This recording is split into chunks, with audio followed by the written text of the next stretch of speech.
Bueno, pues gracias por estar aquí. Gracias pues a Cigia, sobre todo a Aleix, a Musa, a Javi por haberme invitado a esto.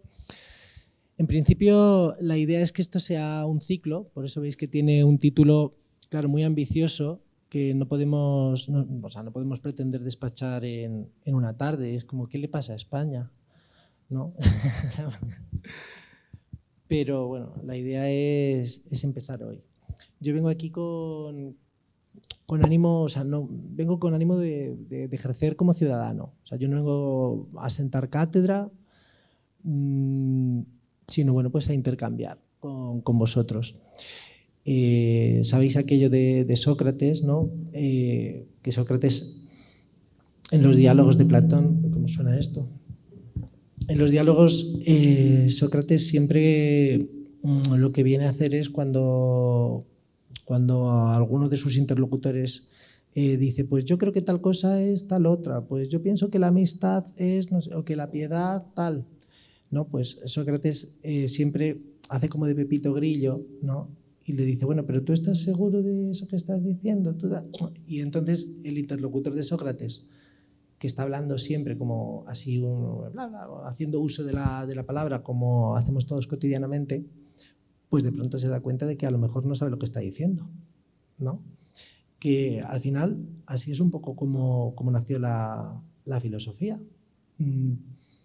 poniendo de pronto en tela de juicio nuestro propio decir, estableciendo cierta distancia, poniendo un poco entre paréntesis esas cosas que decimos de manera casi alocada e intentando inspeccionar, ver qué hacemos cuando decimos algo. Y pronto, bueno, pues eso se ve muy bien en los diálogos de Platón y es lo que a mí me gustaría hacer, o sea, dialogar en serio acerca de lo que le ocurra a España. Claro, para saber qué le ocurre a España, pues tendremos que tocar un montón de términos, entre ellos el propio término de España. Tendremos que definir muchas cosas y nos sucederá, supongo, pues lo que le sucedía a los interlocutores de Sócrates, que de pronto sienten como, uy, o sea, sienten como un vacío, de pronto, pues no sé muy bien qué decir, no sé muy bien dónde estoy, ¿no? Realmente no sé qué es exactamente, ni sé cómo definir exactamente aquello de lo que en principio estoy hablando. Claro, pretender que esto que estamos haciendo ahora, bueno, pues surja de la nada, pues sería muy ingenuo. Esto sabéis que tiene una tradición muy, muy larga. O sea, el tema de el problema de España. O sea, tiene una tradición muy larga, pues mínimo desde el siglo XIX. Vais a ver ahora algún pasaje así que he traído. Es una cosa que viene de muy lejos. Sin embargo, a mí me gustaría empezar con un pasaje, a ver si se ve, sí, si lo veis. Es un pasaje de Borges, de las otras Inquisiciones, en que Borges dice que, lo podéis leer, que la palabra problema implica ya una petición de principio. Es decir, él pone el ejemplo del problema judío. Hablar del problema judío implica dar por sentado que los judíos son un problema. Es decir, nosotros cuando hablamos de algo ya estamos dando por sentada su existencia o como poco su acotación. En este caso lo estamos haciendo nosotros con España. Hay determinado pensador que no sé por qué ha aparecido aquí. Se han quedado como desordenadas las diapositivas, no sé por qué. Que engarzando con Borges viene a decir, como veis aquí, que el problema de España no existe.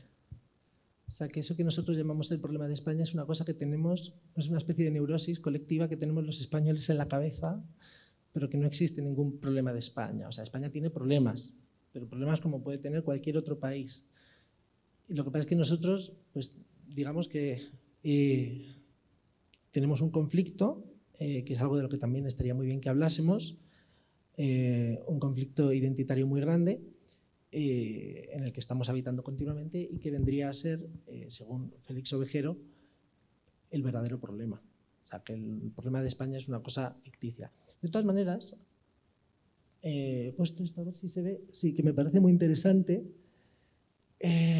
Aquí esto es del Pew Research, es de hace unos años, no recuerdo el año, no sé si lo pone por aquí. No, no lo pone por aquí, es de hace unos 4 o 5 años. Se hizo un estudio, así una de estas encuestas estadísticas, sobre el orgullo nacional de los habitantes de Europa. Claro, llama la atención que los españoles somos los menos orgullosos de toda Europa. O sea, somos la población con menos orgullo patrio de todos, ¿no? Entonces yo creo que eso algo significa. O sea, es que es como muy llamativo, ¿no? Un 20% nada más, ¿no? De españoles, digamos, dice sentir algún tipo de orgullo. No me sorprende que uno de los países que lo tengan más bajo también sea Bélgica, que es un país también con mucho problema de separatismo. Es que tiene un 23 apenas. En cambio, los países del este, bueno, Grecia, yo entiendo que Grecia, los griegos sean tan orgullosos, ¿no? Bueno.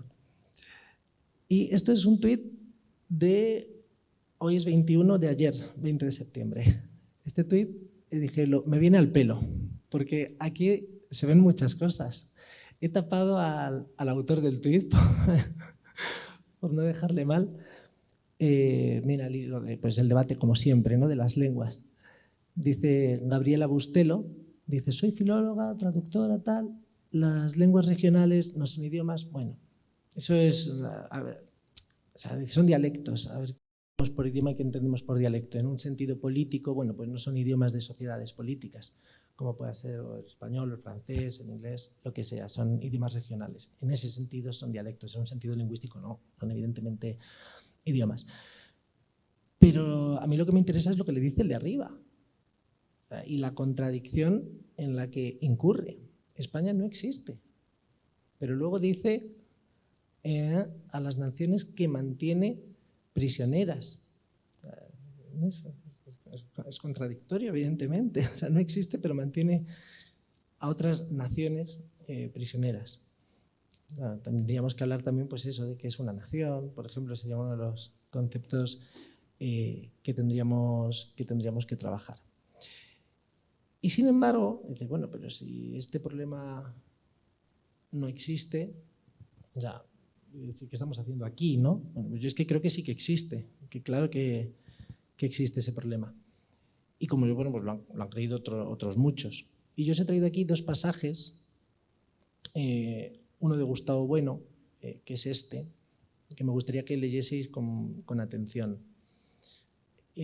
Al asignar al género ensayo filosófico sobre España el cometido de enfrentarse con el problema de España, él no lo niega, estamos diciendo también que será preciso distinguir entre los ensayos de este género y otro tipo de documentos, informes, discursos, etcétera, centrados en torno a problemas concretos de España. Porque es verdad que España tiene problemas como todo país tiene. Pues a lo mejor tenemos un problema, pues, no sé, de desertificación o tenemos un problema demográfico, de baja natalidad, o hay un problema económico. Todos los países tienen más o menos problemas semejantes en mayor o menor grado. Pero nadie habla, que sepamos, del problema de Portugal como un problema existencial, como un problema no ya existencial, esencial, ¿no? Parece que Portugal no sea un país puesto permanentemente en tela de juicio, ni parece que eso suceda con la mayor parte de países, ¿no? Parece que hay muy pocos países que tengan ese problema existencial e identitario que tiene España. A mí se me ocurren, siempre digo que se me ocurren al menos otros dos, que serían Reino Unido y Rusia. Y me parece muy interesante que tanto Reino Unido como España como Rusia hayan sido países imperiales, que estén en las periferias de Europa. No sé, yo creo que por ahí hay mucho que decir. Países que han estado siempre enfocados hacia afuera de Europa. Eso, yo creo que ahí hay mucho que rascar. Dice, los problemas de España, que son sobre todo problemas de homologación, como también lo son los problemas de las demás naciones canónicas, enteras o fraccionarias. Por naciones fraccionarias se refiere a las naciones tipo Finlandia, tipo los países bálticos, que son un desgaje de naciones o imperios anteriores. No requieren, para ser tratados o discutidos, la forma del ensayo filosófico. Yo recuerdo que Gustavo Bueno decía algo como, es que Finlandia eso no es nada, ¿no? Eso no es un problema. El género ensayo filosófico sobre España, tal como lo entendemos, irá referido siempre al problema de España. Y la razón por la cual el ensayo filosófico sobre España es un género literario que no tiene paralelos estrictos en otras naciones canónicas de la época moderna, tendrá que ver con, bueno, yo lo he cortado ahí para no condicionar demasiado nuestra reflexión, pero bueno, la frase sigue. Se dice que no tiene paralelos estrictos en otras naciones canónicas. O sea, no hay un problema de Francia o un problema... No, hay un problema de España, pero no de otros. Habría que ver por qué. Y este texto es muy famoso. Entonces este texto seguramente alguno lo conozca. Aleix lo conoce porque se lo pasé anoche. Sí. Es del final de la historia de los heterodoxos españoles, de Menéndez Pelayo, del epílogo, y es muy interesante. Yo he recortado justo por el principio donde, o sea, lo empiezo a medias, porque justo aquello que está ahí, eso que yo he quitado, coincide más o menos, con palabras incluso parecidas, con el final de este otro de Gustavo Bueno. Muy curioso que ambos se refieran a eso mismo. Pues eso que ha estado diciendo es nuestra grandeza y nuestra unidad. No tenemos otra. El día en que acabe de perderse eso, España volverá al cantonalismo de los arébacos y de los betones, que eran estos pueblos prerromanos, o de los reyes de taifas. A este término vamos caminando más o menos apresuradamente. Esto está escrito entre 1880 y 82. 80-82. Sí, todavía no habían surgido, por ejemplo, los movimientos separatistas, como los entendemos hoy. Y ciego será quien no lo vea. 2 siglos de incesante y sistemática labor para producir artificialmente la revolución aquí donde nunca podía ser orgánica, se refiere a una revolución liberal, han conseguido no renovar el modo de ser nacional, sino viciarlo, desconcertarle y pervertirle. Todo lo malo, todo lo anárquico, todo lo desbocado de nuestro carácter se conserva ileso y sale a la superficie cada día con más pujanza.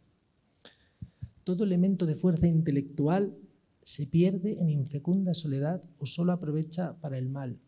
Que en el momento en que de pronto nos hemos perdido a nosotros mismos, ¿no? Y en que hemos perdido, por así decir,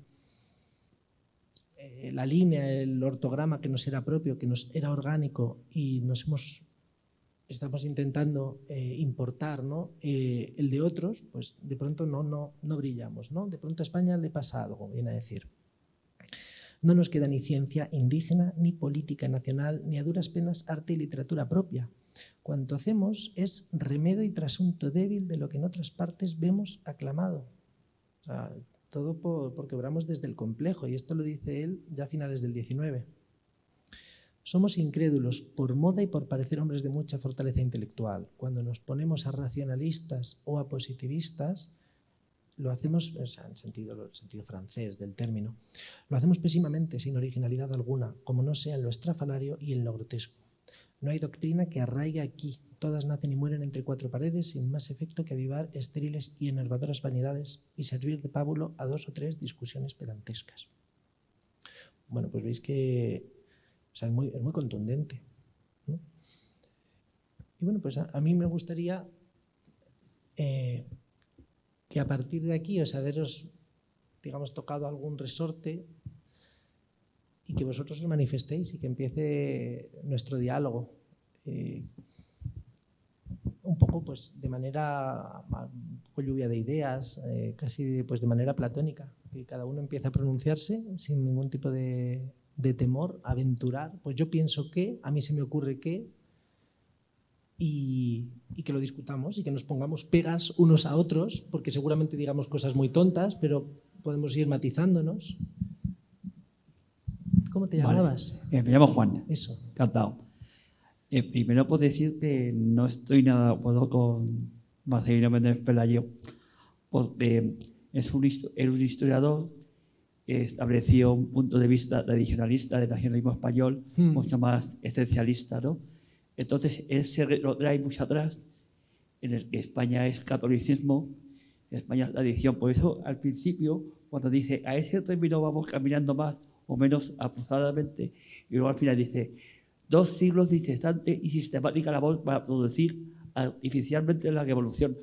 Se estaba refiriendo al liberalismo. Pues realmente España como nación, como Estado-nación, nace gracias al liberalismo. Hoy conocemos como España, el Estado que se vertebra como un Estado liberal, es lo que tenemos ahora. Entonces, siempre él se basa mucho en la excepcionalidad, el tema de que España es diferente. Eso, es decir, cuando el franquismo con Fraga decía España es diferente, todo eso viene de Méndez Pelayo. Y es una visión para mí particularista de España que realmente, en un juicio crítico bien hecho, se cae por pedazos, porque España lo que sufre de otros países, por ejemplo, si hay una crisis económica en el mundo, a España la afecta. Si hay un problema, si hay una Primera Guerra Mundial y una Segunda Guerra Mundial, a España la afecta. Participa o no. Entonces yo lo que sí considero, es verdad que hay un problema en España, pero volviendo a la frase, al anterior de Ovejero que habías puesto, es un problema que también es un poco impuesto. Porque a mí me gustaría preguntar si, por ejemplo, a vosotros, yo cuando he salido fuera de España y he visitado otros países, he vuelto y he dicho, jope, tampoco estamos tan mal. O sea, tenemos un poder blando en ese sentido que no lo sacamos a partir, no lo sacamos, decir, ¿realmente tenemos un problema nacional en España? ¿Tenemos un problema de identidad? ¿Cómo es posible que después de 200 años este país siga existiendo? ¿Por qué seguimos juntos? ¿Realmente pensamos que no tenemos identidad? ¿Pensamos que no tenemos un sentimiento de comunidad? Yo eso lo pongo en duda. Yo creo que muchas veces son las élites las que ponen en duda. Pero habría que preguntar al ciudadano de la calle, ¿qué sientes tú como comunidad, como identidad nacional? Pues eso es un tema interesantísimo, un tema que produce mucha pasión, pero que yo creo que no es para tanto, en el sentido de que hoy hemos visto, y perdona, no me quiero explayar mucho, pero hemos visto que por el Congreso se estará hablando pues, oficialmente de las diversas lenguas nacionales de España. Yo le llamo lenguas nacionales, es decir, es igual de español al catalán como el castellano. Pero yo digo, ¿por qué? Está bien como gesto, pero a mí lo que me interesa, como español y como ciudadano, es el nacionalismo de bienestar. Yo quiero vivir bien. El nacionalismo de bienestar. Aquí lo que importa realmente, para que toda una sociedad esté contenta, es que se viva bien. Tengamos una sanidad, una educación. Entonces, en el fondo, son esos temas nacionalistas que valen bien, que influyen en la política, pero realmente son problemas reales. Es decir, a ti, a mí, ¿realmente me va a afectar si España es una nación, Cataluña es una nación? ¿Vale? Son debates que están muy bien en el plano historiográfico, en el plano político, pero en el plano de la calle, es verdad. Entonces por eso, en el fondo, nunca estoy de acuerdo con ciertas élites que ponen un discurso que realmente no está a pie de calle. Y es lo que siempre me ha llamado mucho la atención del problema de España. Pero en el fondo, si nos fijamos, son problemas de discusión intelectual. El ser de España, la esencia de España. ¿Qué es España? Pero hoy en día España, y si nos atendemos a la Constitución, una de las primeras frases es: España es la patria común de todos los españoles. No está mal, ¿no? O, por ejemplo, la Segunda República decía: España es un Estado de trabajadores de toda clase. Estado integral de trabajadores. Trabajadores de toda clase. Y también es que me parece más realista. Porque nada, yo, por ejemplo, por mucho que me digan clase media trabajadora, que me hace gracia, yo que soy un sueldo mínimo, yo me considero un trabajador, es verdad. Soy archivero, soy documentalista, no es un trabajo de fábrica, pero yo me considero un trabajador, y es verdad, y eso es más realista. ¿Verdad? Cuando dice España, es que España, el catolicismo, o España... Esto es lo que yo creo que es lo que consideramos que es lo que es a pie de calle, a pie de realidad. A mí, por ejemplo, y ahora mismo que has puesto, a mí el texto de Félix Ovejero sí que enlaza mucho más. Porque siempre se habla de, por ejemplo, cuando hay un proyecto de Nacional España, ¿vale? Tanto la derecha como la izquierda, siempre la izquierda intenta cómo encajar a las diferentes naciones. Pero el problema es cómo quieres encajar a unas personas que tienen un determinado apoyo que no quieren ser españoles. Ese es el problema, realmente político. Y luego ya social. Pero realmente es ese. Pero en cuanto a la identidad nacional nuestra, yo no la veo tanto. A lo mejor algunos de los contertulios no estarán de acuerdo conmigo, pero realmente el problema es el nacionalismo en España, más que el tema de identidad nacional. Cuando dices nacionalismo, ¿te refieres al nacionalismo español o nacionalismo? Sí, al nacionalismo español y los nacionalismos periféricos o estatales que más o menos discuten. Pero es que realmente, si nos damos cuenta, hay una identidad nacional, yo creo que hay una conciencia nacional en España, pero también en determinadas regiones hay una conciencia nacional que sí discute la identidad española. Y ahora mismo, digamos, está en empate. Pero es que llevan empatando durante 100 años. Y ya para acabar, ya decía Ortega Gasset, por el problema de Cataluña, decía que era un problema de conllevancia. Y seguimos... Eso lo decía Ortega, ¿no? Y seguimos todavía con 100 años de conllevancia. Por lo tanto, es un tema de nacionalismo, en mi opinión, ¿eh? Yo no sé si... Pues nada.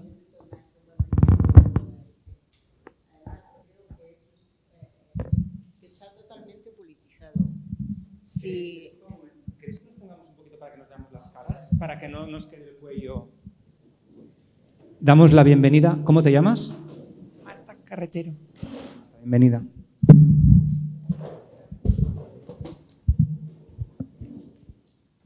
¿Tú cómo te llamas? Isa. Si yo lo único que quería decir es que estoy totalmente de acuerdo con lo que has dicho y que yo lo veo más el problema de España en tema de protagonismo político.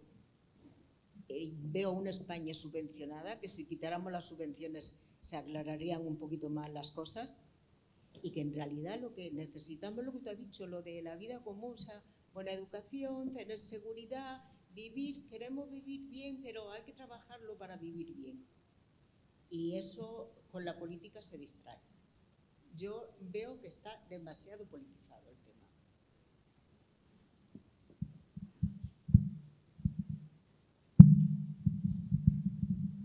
Creo que habías dicho, no sé si era, Juan, patriotismo, habías dicho nacionalismo o patriotismo del bienestar, ¿no? Algo así.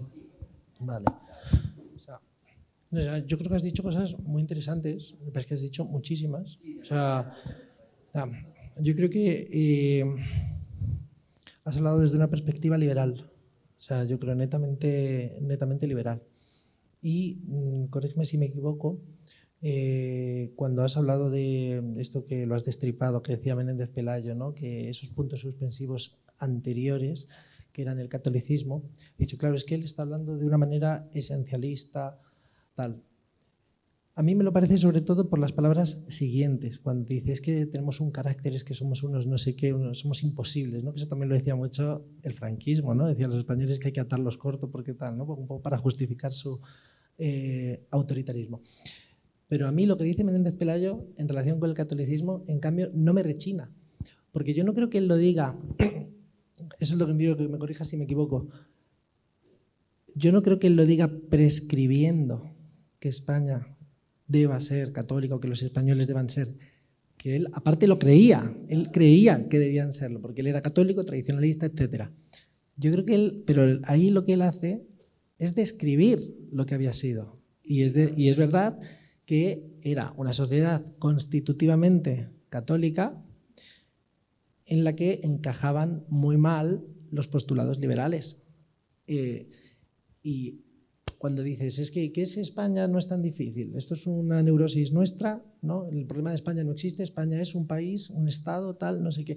Si es que eso se puede decir, claro, es decir, claro que podemos decir, pues España es un país que está, yo qué sé, entre los meridianos y paralelos tal, capital Madrid, población tal, no sé qué, superficie, etcétera. O sea, definir eso es muy fácil. O sea, claro, pero se agota en eso, España. O sea, y no lo estoy diciendo en un sentido, vamos a decir, identitarista, en que yo pretenda prescribirle, porque yo soy, vamos, furibundamente antiidentitarista, antinacionalista. O sea, yo no es que pretenda prescribir ningún tipo de identidad colectiva, ni individual siquiera, pero es obvio que todo tiene una identidad. Cuando digo identidad, en el sentido más inocente del término. O sea, esa silla tiene una identidad distinta de, pues, de la de al lado, que es roja y esta es negra, por ejemplo. Entonces, yo no estoy pretendiendo prescribirle a España ninguna identidad, ni predicar de ella ninguna identidad, porque no la sé. O sea, a mí lo que me gustaría es averiguarla. Y es una de las cosas que yo creo que podríamos hacer aquí, intentar hacer entre todos. ¿Cuáles son esos mínimos? O sea, que podemos para entender lo que nos pasa.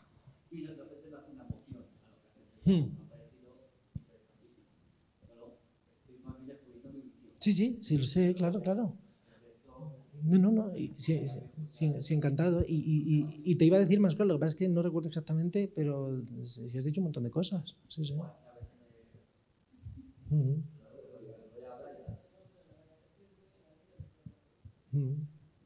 ¿Tú qué vas a decir, perdón?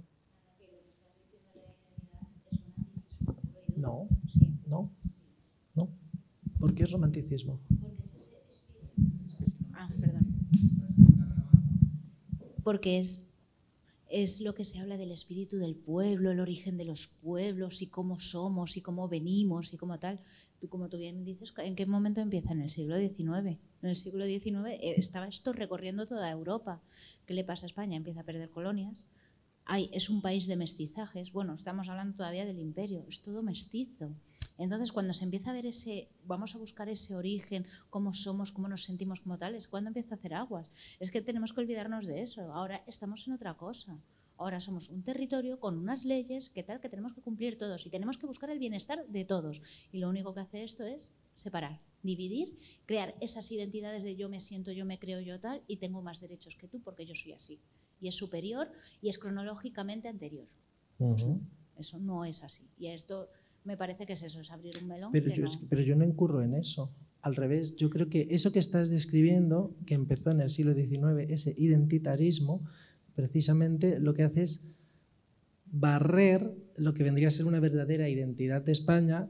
Es que, claro, son unos términos tan peliagudos, hablar de identidad y la verdadera identidad, cuando yo precisamente estoy intentando hablar de identidad en un sentido no narrativo, sino en un sentido puramente científico. O sea, intentar describir, sin prescribir, intentar describir qué es exactamente lo que tenemos. El nacionalismo, ningún nacionalismo describe, dice que describe, pero realmente prescribe y te dice lo que tienes que ser. Y sobre pretexto de salvar tu identidad, lo que realmente eres, en realidad te lo anula, porque te prescribe ser lo que a él le interesa que seas. Eso es lo que hace el nacionalismo. Y eso lo hace el nacionalismo liberal y romántico a partir del siglo XIX. En otras naciones, en todas las naciones europeas y en España. Yo precisamente estoy intentando evitar caer en eso. O sea, no creo estar cayendo en eso porque es precisamente lo que creo, una de las cosas que creo que más daño le han hecho a España. Entre otros motivos, no solamente porque sea dañino per se, o sea, y eso pues, puede hacer daño a cualquier comunidad humana en general, y pues, vamos a decir, la comunidad francesa también, o la comunidad portuguesa o lo que sea, y puede producir muchísimo sufrimiento. Todas las naciones se han construido, la nación francesa, por ejemplo, es caso extremo por su jacobinismo, se han construido a costa de destruir muchísima verdadera identidad popular de la gente de a pie, completamente, o sea, sin ningún tipo de resabio identitarista. Pero es que encima en el caso de España es más problemático todavía porque, como dices, coincidió con un momento de declive, con un momento de ruptura del imperio, casi de detonación, de destrucción del imperio, donde ese relato de construcción nacional no estaba acompañado por una base material, de acumulación, de éxito, sino todo lo contrario, y porque esta labor que hacen siempre normalmente las élites, eso es muy interesante eso que habías dicho, las élites burguesas, que en otros países se concentran mucho en capitales, en España no, en España había los 3 nodos, ¿no? El de Madrid, el vasco y el catalán, cada uno de ellos con un interés de hacer nación en el sentido liberal del término concreto e incompatible con el de los demás. Claro, pero cuando tú dices que hay que buscar esa identidad, tal, es como que te vas a una parte mística. No. Identidad es tu territorio, son tus leyes, son tus ciudadanos y ya está.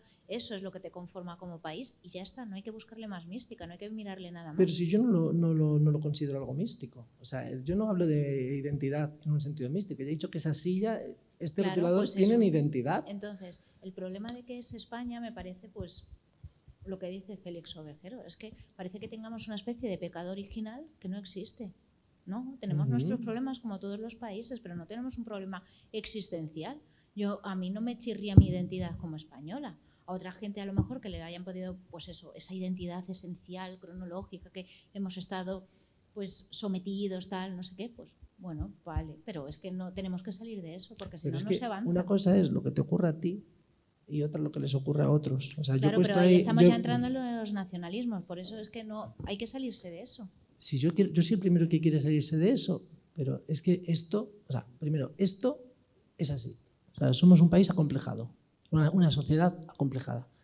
Pero como esto tú ves en Twitter todos los días cientos de personas diciendo cosas como estas o todavía peores. O sea, que tú no lo sientas y que en Madrid no lo veamos tanto. ¿Cómo?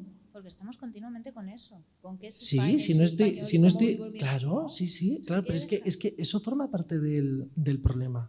Pero yo creo que no podemos contentarnos con decir, bueno, esto es una neurosis colectiva, simplemente los españoles somos, pues eso, nos complicamos la vida dándole vueltas a nuestro ser, sino que tiene que haber otros motivos y eso es lo que a mí me gustaría indagar. O sea, y por eso me gustaría recabar, pues eso, vuestras opiniones, ver qué pensáis vosotros.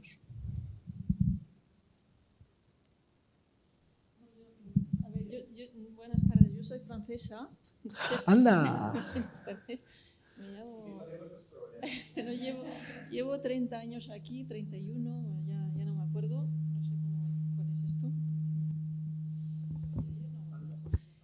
Y bueno, venía aquí un poco con curiosidad porque no entiendo qué está pasando, porque yo noto que está pasando algo. No tengo tanta cultura como vosotros, pero yo noto que está pasando algo. Ha cambiado mucho desde que llegué. Noto que la sociedad está absolutamente fraccionada. Yo también noto pues cierta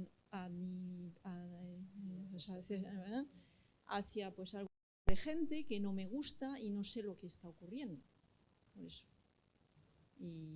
Y efectivamente yo siento que los españoles os sentís inferiores, eso sí lo siento, no entiendo por qué, porque no veo ninguna razón.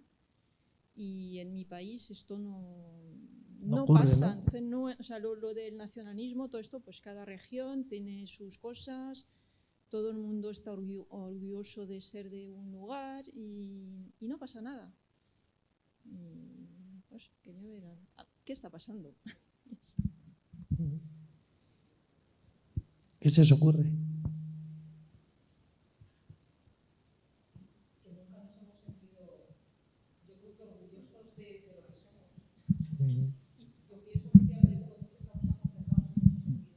No, claro, pero ¿por qué?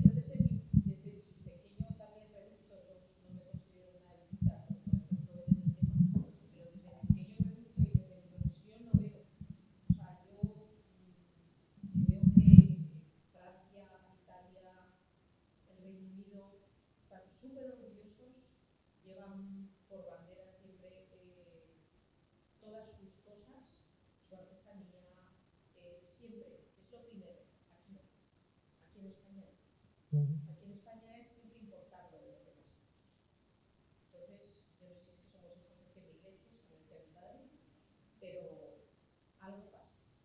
No, yo creo que hay mucho de lo que hablas, ¿no? De dónde se viene en el siglo XIX, de cómo el imperio se estaba deshaciendo mientras que las demás nacionalismos estaban tirando para adelante, con políticas muy avanzadas, como ocurría en Francia con la Revolución Francesa, la Revolución Industrial. Todo eso en España no llegaba y estábamos en una fase de ir destrozando y de ir barriendo lo poco que quedaba de todo lo que había sido el imperio, ¿no?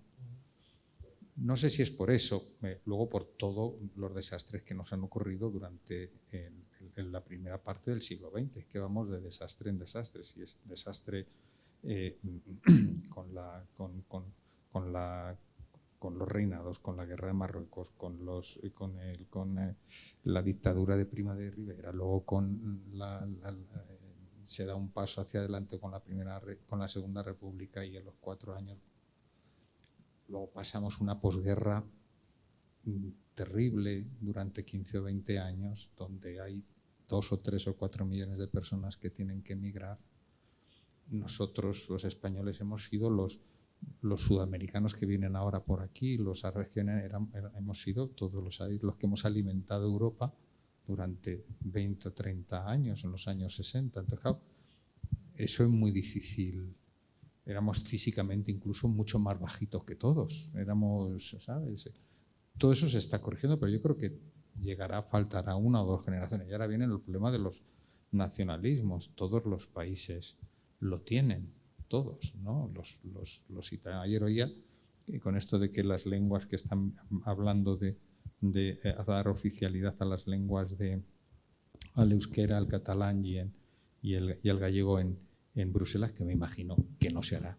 Me imagino que no se hará porque claro, Francia creo que tiene 75 lenguas. 75 lenguas oficiales. O sea, si ya hay 24 en los 27 países de la Comunidad Económica Europea, por un problema político personal, ¿cómo van a dar?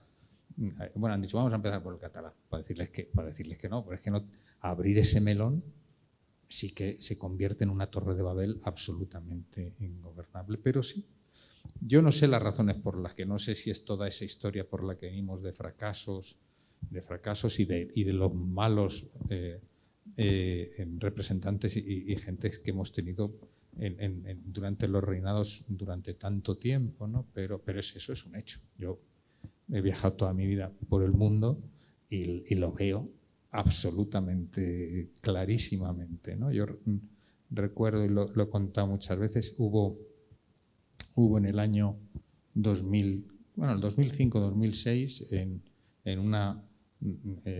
había que hacer una obra muy grande en una refinería en España, en Puerto Llano, y era un trabajo que teníamos adjudicado nosotros y por cuestiones tácticas pusimos como responsable nuestro a un inglés que no sabía castellano. Y bueno, pues ahí en Puerto Llano todas las reuniones eran en inglés, los documentos en inglés, nadie protestó, el inglés era alto, rubio, tal, muy mal humorado y tal y cual, y lo hicimos porque nos interesaba, ¿sabes? Por una cuestión estratégica. Y yo me preguntaba con los ingleses tal, y un día les decía, mira, si en una refinería de Southampton se nos ocurre poner a un españolito de jefe de proyecto que no sepa inglés, aunque supiese un huevo, duraba una primera reunión, no 2. Y sin embargo aquí pues se tolera, se consienten cosas pues, por puñetero complejo, ¿eh? Por puñetero complejo. Y yo creo que será una cuestión de 1 o 2 generaciones más, porque es obvio que sí se está avanzando, ¿no? Bueno, yo no creo que eso último que has dicho sea únicamente por complejo. O sea, es que hay toda una... Por supuesto que influye el complejo mucho, pero también hay una serie de dinámicas que privilegian a la lengua inglesa por encima de otras. Y claro, estamos dentro de esas inercias. O sea, quiero decir, por quitar España de en medio. Quiere decir, si un señor estadounidense va a Rumanía y pone, yo qué sé, quiere invertir o pone cualquier cosa, lo que sea, y no va a aprender rumano, lo va a hacer en inglés y todo el mundo se va a plegar a él. Si un rumano va a Estados Unidos, pues no va a poder imponer el rumano. Perdón, ayer estábamos en otro tema hablando aquí, en la reunión de comunidad de cuidados, y había una chica abogada que comentaba que ella estaba, bueno, tú estabas, ¿no? Y decía que ella veranea en Rosas y dice, no puedo ir al centro médico, porque en el centro médico te atienden en catalán o en francés. No te atienden en castellano. Y Aleix comentó que hubo también un festival allí en Girona y daban los anuncios en francés, inglés y catalán. Bueno, esto yo he visto carteles de Barcelona de hace unos años, de Ada Colau, carteles escritos en un sinfín de lenguas, o sea, era catalán, francés, inglés, de pronto pues a lo mejor ruso, chino y alguna lengua incluso del sudeste asiático, tipo tailandés, y no estaba el español. Carteles del Ayuntamiento de Barcelona, claro, era algo de locos. Yo, de todas maneras, sí creo una cosa que acabas de decir, que has dicho y que enlaza con lo que decía antes Juan, que me interesa mucho, es yo creo el problema de las élites. O sea, que aquí hay claramente algo que sucede en otros países, que habías dicho tú antes, Marta. ¿Marta? No, además tú, Marta, sí. ¿No? Como en otros países tal, bueno, pero es que seguramente en otros países a la gente se le recuerde su propia valía o se recuerde la propia valía del país, cosas de, ¿no? Aquí hacer eso es sospechoso, ¿no? Porque ya uno es facha, digamos, ¿no? Entonces, claro, eso hay un anatema con eso. O sea, y yo creo que ahí sí que son responsables pues nuestras propias élites políticas. De todas maneras, algo con lo que en principio no estoy de acuerdo, pero estoy dispuesto a discutirlo, es esto que has dicho de que España tiene una historia, sobre todo una historia reciente, de fracaso. O sea, creo que no es tan así. O sea, primero, la historia reciente, yo creo que es una historia bastante meritoria, que merece mucho reconocimiento. O sea, siempre digo que España... No, más incluso. Es decir, un país que cuando acaba la Segunda Guerra Mundial, mientras otros tienen Plan Marshall, colaboran unos con otros, tienen ayudas, etc., España se queda sola, aislada, no tiene Plan Marshall. Le quedaron, creo, Suiza, el Vaticano y Portugal, creo que dejaron las embajadas, creo que ya, o sea, todas las embajadas retiradas, completamente solos hasta los años 50. Con la bota de la dictadura puesta encima. Pues ese país se convirtió él solito en octava potencia industrial. O sea, quiero decir que no me parece algo para estar acomplejado, todo lo contrario, es algo para estar incluso orgulloso. O sea, decir, joder, lo que se hizo, ¿no? Y luego también, en relación con Francia, yo creo que es precisamente con Francia, me parece muy interesante ver que las historias de España y Francia, en bastantes sentidos, desde más o menos 1800, vamos a decir, se parecen bastante en muchos aspectos. O sea, de pronto, ¿no? Cuando cae el Imperio Napoleónico, también cae el Imperio nuestro. Ellos tienen, ¿no?, a Luis Philippe, a Carlos X, nosotros tenemos a Fernando VII, se muere en el 33, Carlos X se muere en el 30, ¿verdad? En 1830, o sea, con 3 años de diferencia. De pronto ellos tienen una segunda república, nosotros nuestra historia liberal, y luego tenemos una historia más o menos bastante semejante hasta finales del siglo XIX, cuando ellos tienen a lo mejor... nosotros tenemos unos periodos autoritarios y de pronto una primera república y una restauración. Ellos tienen la dictadura de Napoleón III, pero luego también tienen su tercera república. La tercera república acaba más o menos un poquito después que nuestra restauración, con Primo de Rivera y luego la república y la guerra civil. O sea, que no son tan distintas las historias de España y Francia en los 2 últimos siglos. No, eso por supuesto. Francia no se ha destruido tanto a sí misma como España. Pero quiero decir que no, o sea, que no, yo no sé hasta qué punto.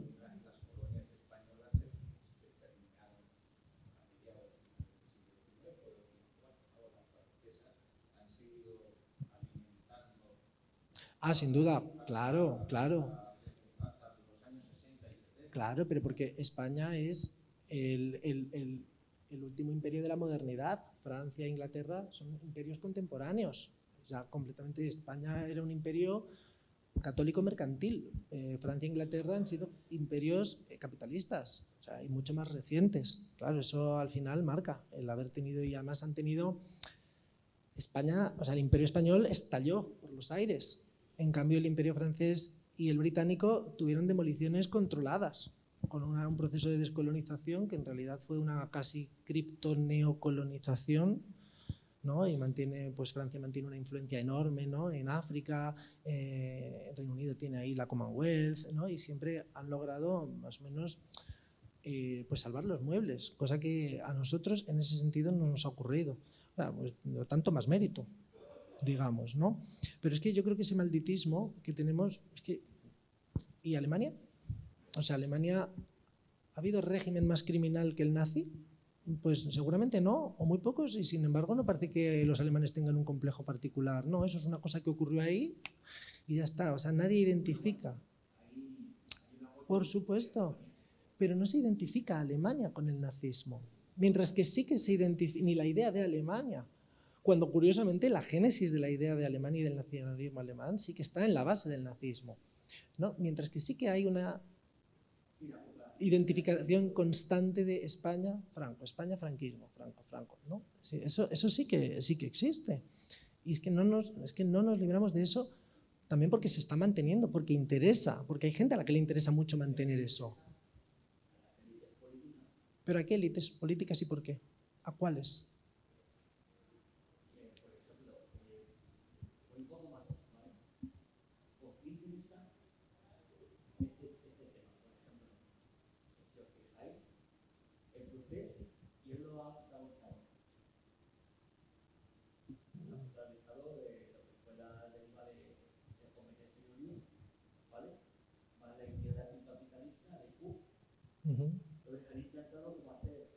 Pero izquierda autopercibida, porque la CUP de izquierda no tiene absolutamente nada. Claro, sí, sí.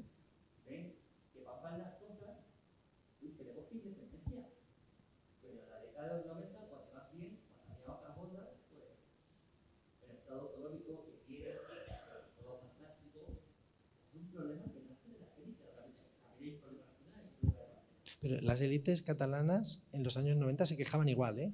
O sea, no era todo el Estado autonómico que bien, al revés.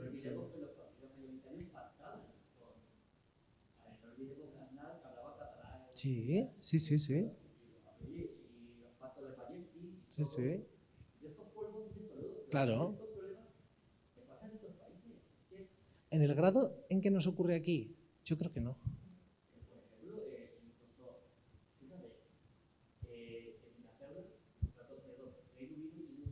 Sí.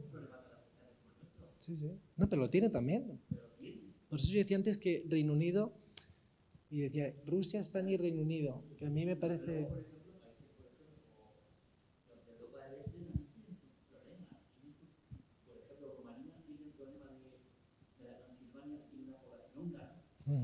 Sí, sí. Los Balcanes, siempre, todo aquello siempre ha sido un polvorín, ¿no?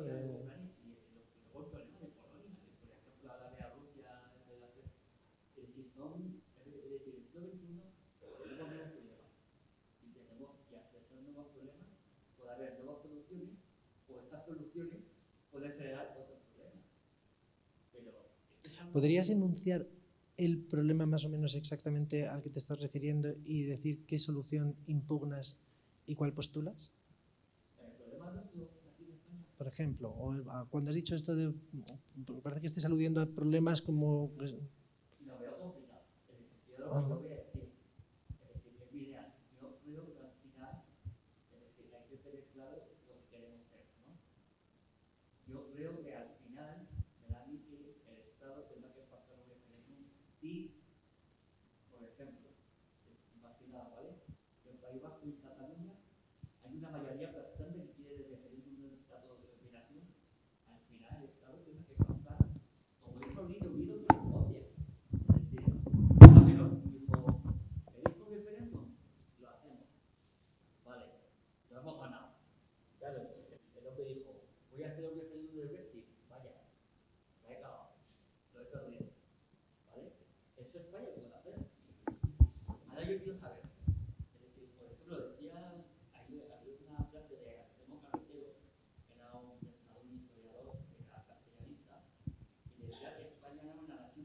y englobaba a distintas naciones.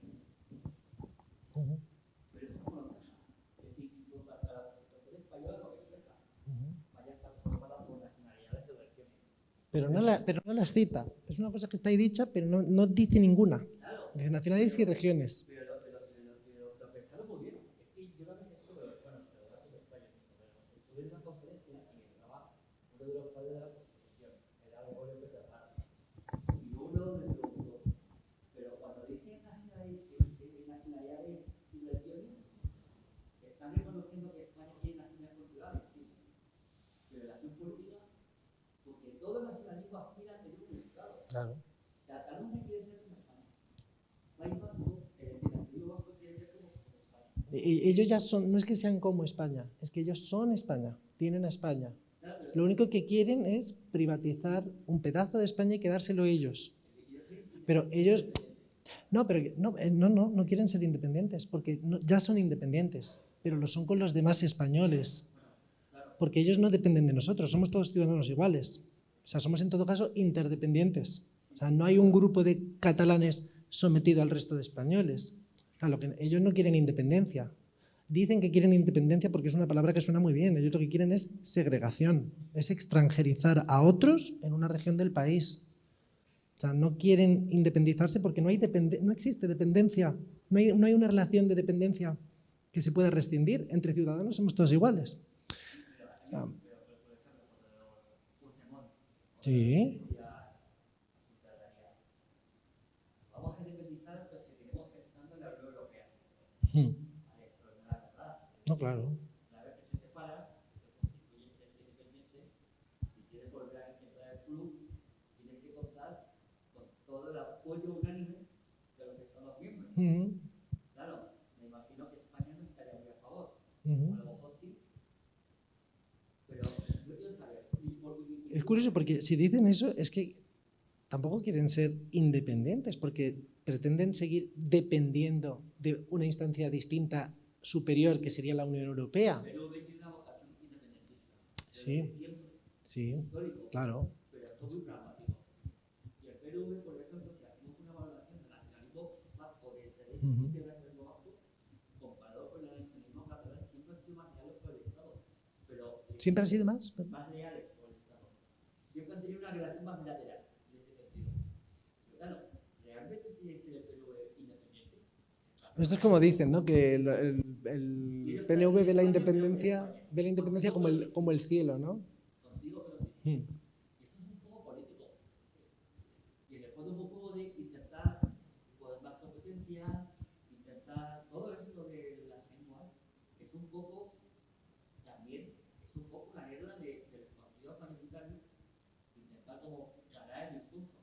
Oye, permitimos las lenguas, ahora nos quejéis. Oye, aquí en el Congreso, este depositario de la Soberanía Nacional del Pueblo Español, se habla en todas las lenguas del país, todas las lenguas de las lenguas nacionales. ¿Vale?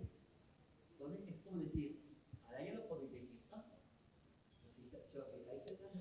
Yo creo que eso es inútil, porque seguirán diciéndolo. Es decir, porque da igual cuánto se les conceda, da igual, o sea, siempre seguirán pidiendo más. Entonces, pero, por cierto, ¿qué opináis de lo de las lenguas en el Congreso? ¿Qué os parece que se pueda hablar en todas las lenguas?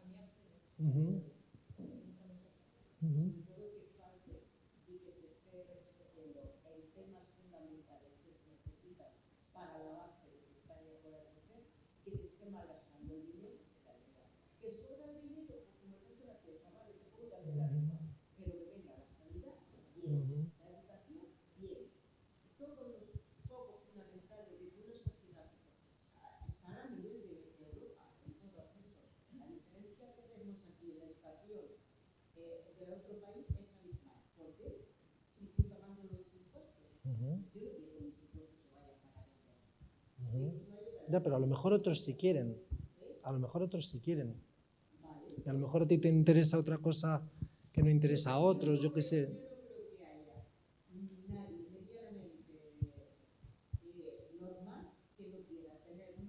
No, claro, sí, sí.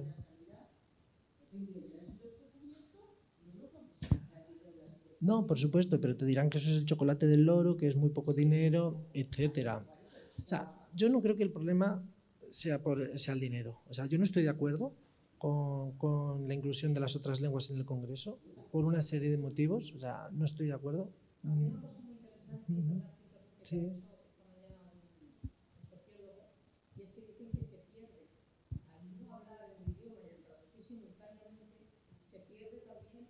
Sí.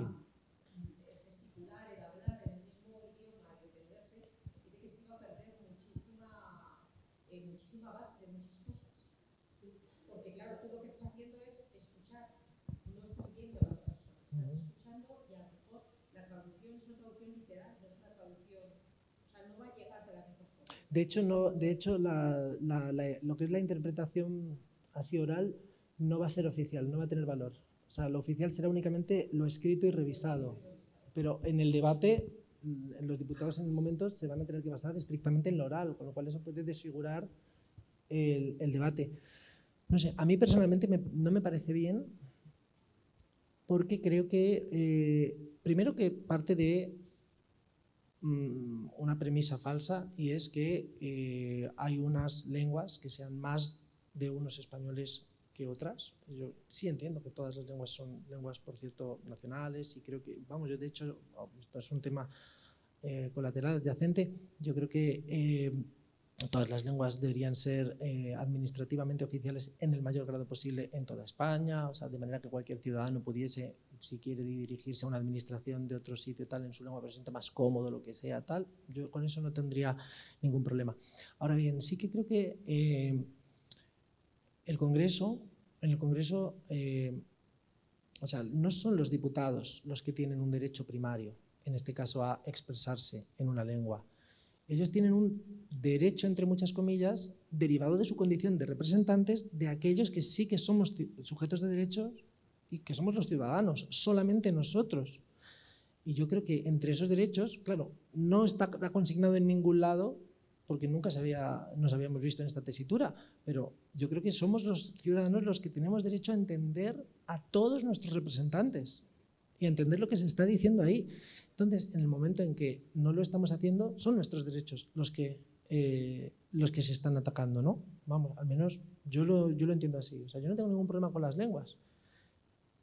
Pero, o sea, es que yo creo también aquí partimos de un marco falso, según el cual cada diputado es representante de sus electores o representante de su circunscripción provincial, y no es así. O sea, en un parlamento todos los diputados representan a todos los ciudadanos, a toda la nación por completo.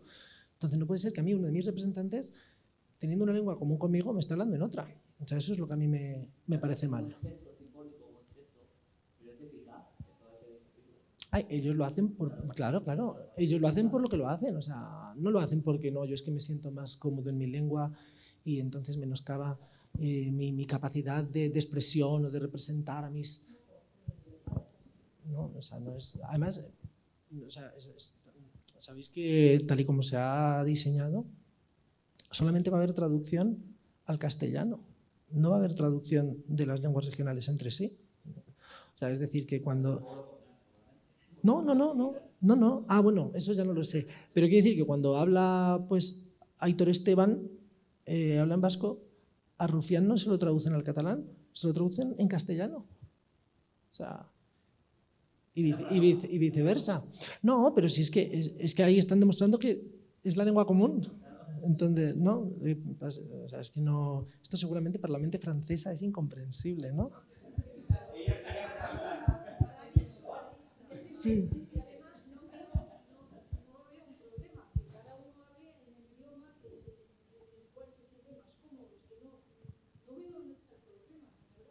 Ah, ¿no ves problemático lo de la pluralidad de lenguas en el Congreso? Ah.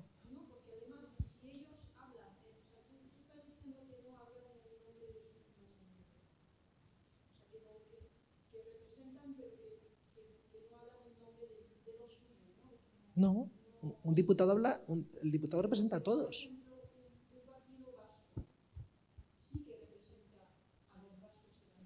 No.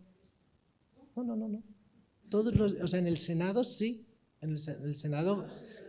Pero en el Congreso, o sea, aunque se elijan por circunscripciones, tal, luego cada diputado representa a todos los españoles. O sea, es que es parlamento en el sentido, el Congreso es parlamento en el sentido fuerte del término. O sea, es que, entonces, Aitor Esteban me representa a mí. Es tan diputado mío como un electo por Madrid. Y sin embargo, a lo mejor está hablando una lengua que yo no le entiendo. Entonces, es eso lo que a mí me parece una violación de derecho.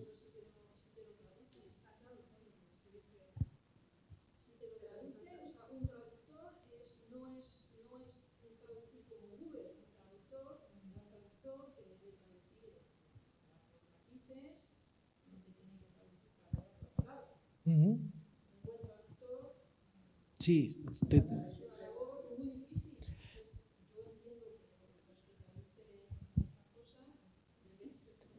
¿Conocéis?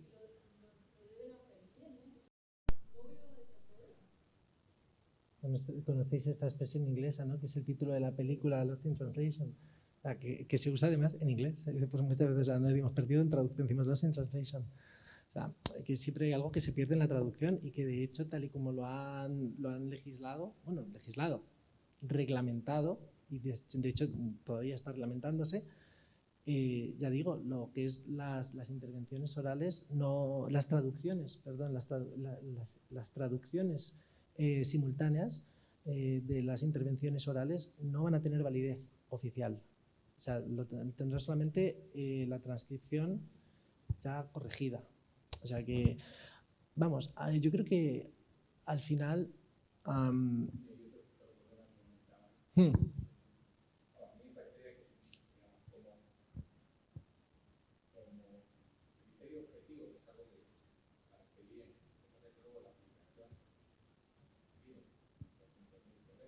También.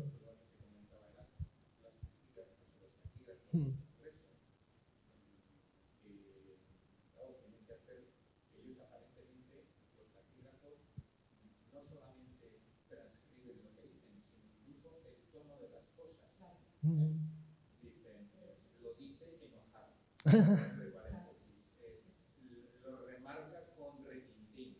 Ajá.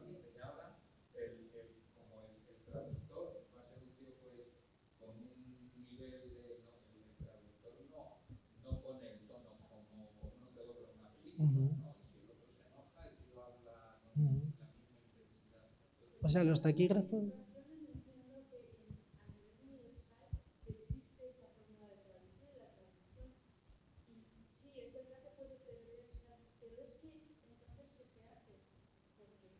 Es que tenemos una lengua común, es que esa es nuestra suerte.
O sea, yo creo que los derechos se pueden jerarquizar y que los derechos muchas veces entran en colisión unos con otros.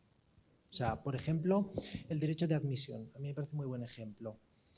Tú tienes un negocio y tienes derecho de admisión, pero no puedes decirle a usted que es negro, no le dejo entrar, porque está atentando contra algo más importante que el derecho de admisión, que es el derecho, pues, al derecho al honor, a la dignidad, lo que sea. Como no soy jurista, pues no sé cómo se enunciaría eso, ¿no?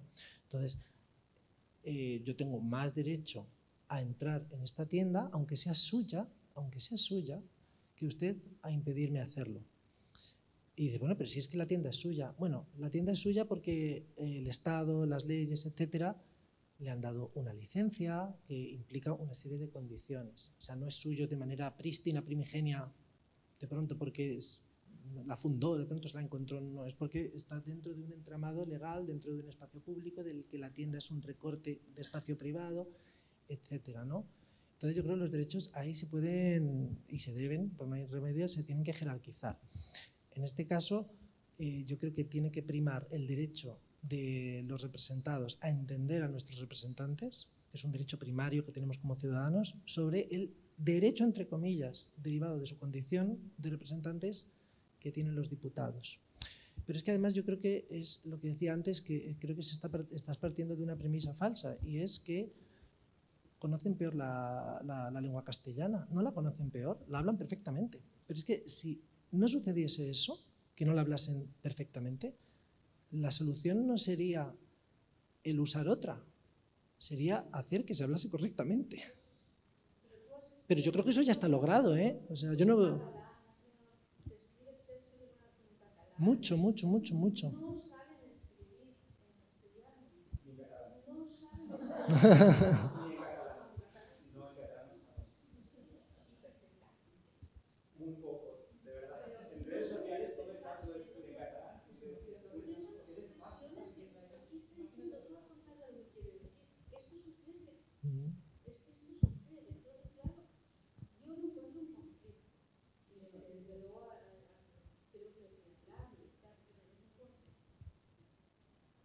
No, sí, el conflicto hay, claro que lo hay. O sea, la cosa es...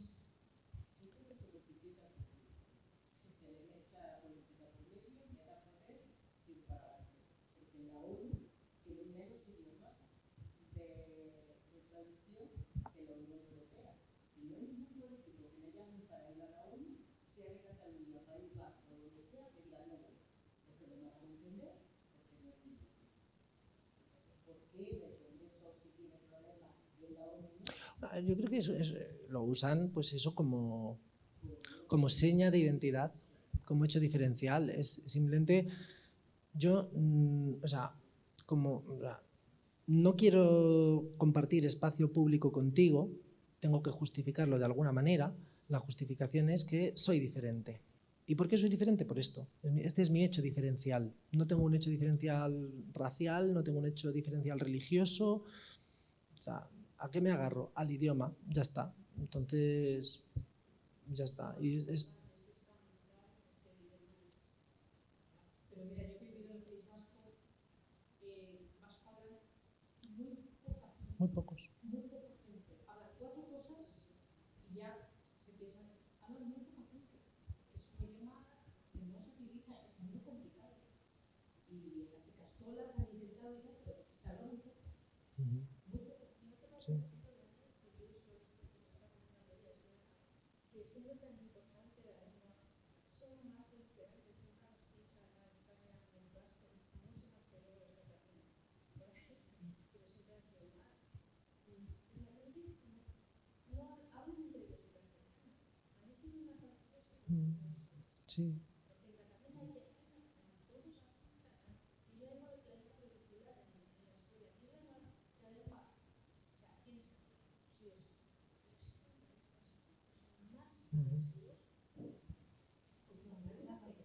Sí. Yo sé, o sea, el nacionalismo vasco tiene una génesis dentro de que ambos nacionalismos, tanto el vasco como el catalán, tengan pues una pata lingüística, porque ambos la tienen. El nacionalismo y una pata cultural, tal. El nacionalismo catalán, dentro de, repito, que siempre tuvo parte de racismo, de racial, es que los catalanes somos, ¿cómo era? Es que somos como más arios, es que somos más, no somos ibéricos, no sé qué. Luego resulta que los iberos se concentraban sobre todo en la zona de Cataluña y Levante, pero eso es la casualidad. Pero dentro de eso yo creo que siempre en Cataluña se ponía más el acento en lo lingüístico y cultural, y en el País Vasco en lo racial, o sea, originariamente. O sea, si tú ves los textos de Sabino Arana, son interesantísimos. Una vez yo le envié todo un pasaje enorme, esto es una anécdota, se lo envié a mi madre por WhatsApp. un pasaje enorme, pero largo, todo de Sabino Arana, donde Sabino Arana decía vascos, yo puse alemanes, y donde Sabino Arana decía españoles, maquetos, etcétera, yo puse judíos, polacos, tal. Y se lo pasé a mi madre para ver qué le parecía. Claro, le pareció una atrocidad. Y dije, pues esto no es nazi, esto es de Sabino Arana. Ojo, le dije. Y Sabino Arana, que era castellano hablante, porque él era castellano hablante, o sea, de familia castellano hablante, él recuerdo que venía a decir que prefería una sociedad de vascos puros que hablasen en castellano a una sociedad de maquetos euskaldunes. Lo prefería, o sea, porque él consideraba que ahí lo importante, o sea, Sabino Arana sí que era muy racialista. Sí. Lo del RH, pero lo del RH es que ha sido hasta ayer, lo del RH. Lo que pasa es que es algo muy desprestigiado, el racismo basado en el fenotipo explícito. Entonces, ¿qué hacen? Como no, pues el racismo de fenotipo ya no les vale, tal, pues racismo cultural. Nos acogemos a otra cosa, otra excusa para segregar o discriminar a otros, ¿no? Diría. Algo así. Pero, a ver, a mí una cosa que has dicho antes, que es una distinción que me parece capital, que ha dicho antes Juan, has hecho la distinción entre nación étnica y Estado, ¿no? Has dicho que en España hay naciones étnicas, con lo que has dicho de peces barba, tal. Sí, pero eso existe en todas partes. Es decir, es que el problema está en que una nación política es muy fácil, o sea, definirla y perimetrarla. O sea, esto, ya está. Esto, lo que vemos en el mapa, eso es la nación política. Pero la nación cultural, ¿cómo la perimetras? O sea, entonces, ¿existen? ¿Existen las naciones culturales? Para la gente que forma parte de esa comunidad, sí. ¿Cuántas naciones hay en España? Claro, es que, claro, este es un tema importante, porque yo te digo, ¿no? Que hay cuatro naciones. ¿Las has contado? No lo dicen, la oficial no es la castellana, la gallega, la catalana y la vasca, pero luego tiene otra sociedad, no. Y nosotros tres, y los valencianos, y los canarios, y a los cántabros, y los...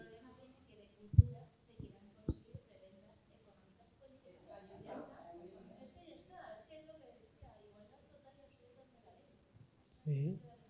No, pero yo voy más lejos, y es que niego que seamos diferentes. O sea, que hablar una lengua no es un... O sea, yo creo que condiciona infinitamente más la identidad de una persona, pero infinitamente más. El barrio en que haya nacido, la edad, la generación a la que pertenezca, la clase social, que sea de campo, que sea de ciudad, que tenga más o menos nivel de estudios. O sea, ese tipo de cosas condicionan mucho más la identidad de una persona que la lengua que hable.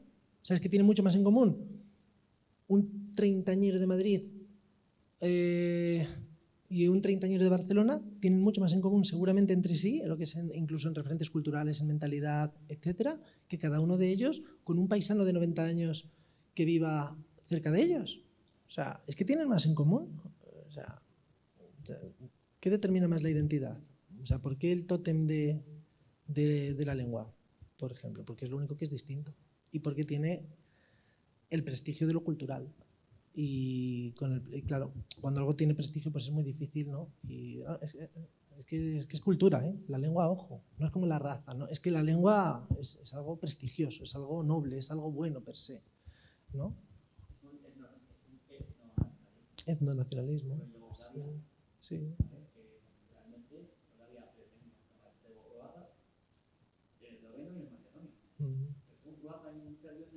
Se entienden perfectamente.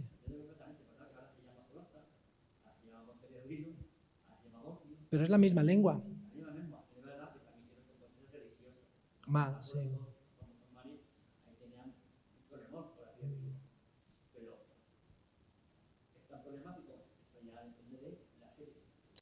No, claro, yo creo que en el caso de Yugoslavia era sobre todo la religión, ¿no? Lo que más explotaron. Y claro, que unos tenían pues los croatas que eran de mayoría católica, en cambio los serbios eran de mayoría ortodoxa, pero los croatas se escribían en alfabeto latino, los serbios en alfabeto cirílico, luego los bosnios eran de mayoría musulmana, o sea, al final era, ¿no? Yo creo... Hay una cosa que me llama un poco la atención, ¿vale? Ante eso de cómo funcionar en un país pluralismo, sí, pero en la realidad, el 80%, bueno, el 100% de la población española habla castellano. En verdad, hay una parte, por ejemplo, podemos decir 20%, que además no es castellano, hablan otras lenguas. Pero es que la lengua mayoritaria es el castellano. Es verdad que también la religión mayoritaria es la católica. Y ya no se puede decir que España es tan compleja o tan fraccionaria. Es decir, o incluso ya son, desde que España es nuestra nación, son 200 años ya conviviendo, o malviviendo, o dando los palos o queriéndonos. Pero llevamos 200 años. 200 años como nación política liberal, o sea, como nación histórica llevamos más. Claro, pero ese es otro tema de debate, la nación histórica. Ujú. Porque claro, yo que hablo por Twitter, yo también tengo discusiones. Seguro que habéis discutido. Claro, Cataluña, claro, le digo, pero es que porque tenemos que nos salimos. Ese es el realismo, pero yo, por ejemplo, a mí ahí me dicen, ¿tú también eres nacionalista español? Sí, podría. Yo soy unionista, yo creo que hemos trabajado desde toda clase que tenemos que estar unidos ante ciertas personas que nos quieren quitar muchos derechos. Pero claro, es que lo que hablamos un poco de la nación cultural, ¿eso qué es? Es ser es el catalán, es el español. ¿El español es como una persona que habla en castellano? ¿O que sea católica? Somos ciudadanos. Yo siempre más fácil tenemos antecedentes históricos, culturales, religiosos. Pero en el fondo, somos ciudadanos y lo que prima, lo que hace que este país se mantenga es el nacionalismo y el bienestar. Hemos conseguido que en 40 años ¿Ha sido el nacionalismo? del bienestar. Hemos conseguido que en 40 Yo lo he años puesto aquí. Es que, hemos conseguido en 40 años tener un Estado aceptado mayoritariamente, yo no sé si estoy de acuerdo, mayoritariamente por la sociedad española, y no matarnos en el camino. Es decir, ese pesimismo realmente no es. ¿Por qué se habla siempre de una transición como polémica? Porque fue el primer experimento que salió bien. Salió bien, pero pudo haber salido mal. ¿salió bien o sus efectos negativos están retardados? Bueno, pero salió bien. Luego se pueden ver los problemas que pueden, porque siempre ¿Salió bien? O sea, a nuevas soluciones hay nuevos problemas. claro, es que es eso, es que yo no sé hasta qué punto salió bien, o sea, hasta qué punto la transición estuvo bien hecha. O sea, por supuesto que hay muchas cosas que pueden ser positivas, pero yo creo que personalmente creo que muchos de los males que padecemos ahora, claro. No se podría haber resuelto en el camino. Ujú. Es decir, cuando han ido falsadas, cuando ha sido la crisis económica, España ha cedido todo. Pero cuando estamos fenomenal, y dirían que los 90, el Sí. pelotazo y todo. Pero ojo, porque realmente o sea, eso está estudiadísimo. Quien tira del nacionalismo en Cataluña, o sea, son los quintiles de rentas más altas de la población. O sea, cuanto más alta es la renta, más separatista suele ser una persona. O sea, es decir, que no es gente, dices lo del patriotismo, nacionalismo y bienestar, no es gente que viva mal. O sea, normalmente son gente que vive muy bien, ¿no? Claro. O incluso, parece que no, pero hay un paso por igual. Los madrileños. Sí. Vamos a ver, que a nosotros nos interesa. Además, yo tengo la conciencia de que nosotros tenemos más conciencia de identidad, más orgullo que las propias élites. Ah, sin duda. Voy a poner un ejemplo. Sin duda, sí. ¿A dónde han mandado a la princesa Leonor a estudiar? Sí, a Gales. ¿Qué pasa? ¿Que aquí se coge una universidad de malas o qué?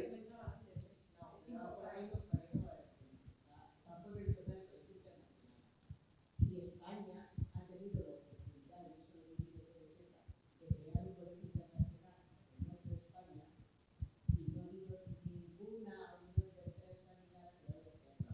Y los colegios internacionales, como no puede estar, pues si lo conocéis, funcionan muy bien. Funcionan fenomenal. Es más,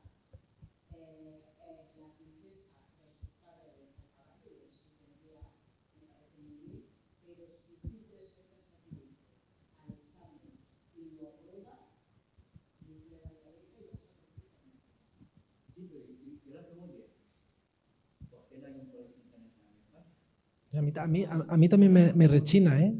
A mí también me rechina eso. ¿Por qué a la gente no les interesa tener un colegio internacional de España? Pues porque no le, el colegio internacional u otro tipo de empresas son empresas y puede surgir son empresas que se la aplican. Y en España el empresario como le gusta aportar dinero.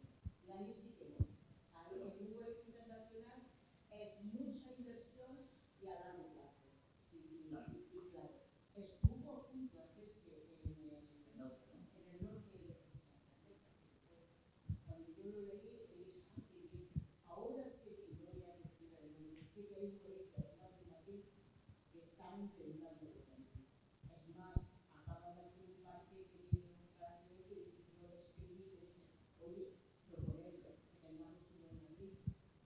Pero se necesita mucho dinero. Sinceramente, el sistema de los colegios internacionales, como funciona, es muy bueno.